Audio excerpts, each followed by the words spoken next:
Welcome to part 2 of decoding SH with இன்டெலிஜா.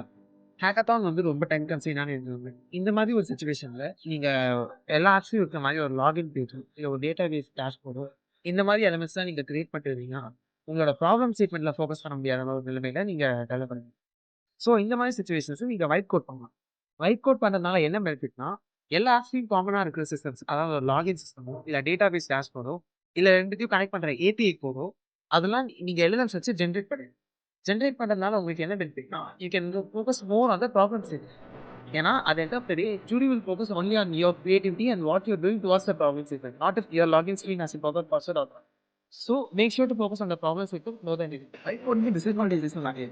நீங்க ஒரு அளவுக்கு மேல ரொம்ப white code பண்ணீங்கன்னா எலிமெண்ட்ஸ் சாலிசிட் பண்ண ஆரம்பிச்சு உங்க கோடிங் ராங்கா போயிடும். இது மட்டும் இல்லாம உங்களால ஒயிட் கோட் பண்ண கூட டீபக் பண்ணது ரொம்ப கஷ்டமா இருக்கும். ஏன்னா அது நீங்க எழுதாத லாஜிக் எல்லாம் இருக்கிற லாஜிக் நீங்க ட்ரஸ்ட் பண்ணதுனால உங்களால டீபக் பண்ண முடியாம போயிடும். இந்த மாதிரி ஃபேக்டர்ஸ்லாம் மைண்ட்ல வச்சுட்டு நீங்க ஒயிட் கோடிங் அளவா பண்ணுங்க. ஒயிட் கோடிங் பண்றதோட நீங்க இன்டகிரேஷனும் தெரிஞ்சு வச்சுக்கணும். ஏன்னா அட் எண்ட் ஆஃப் த டே உங்க கோட நீங்க ஒயிட் கோட் பண்ற கோடோட இன்டகிரேட் பண்ண வேண்டியிருக்கும். So use white coding wisely.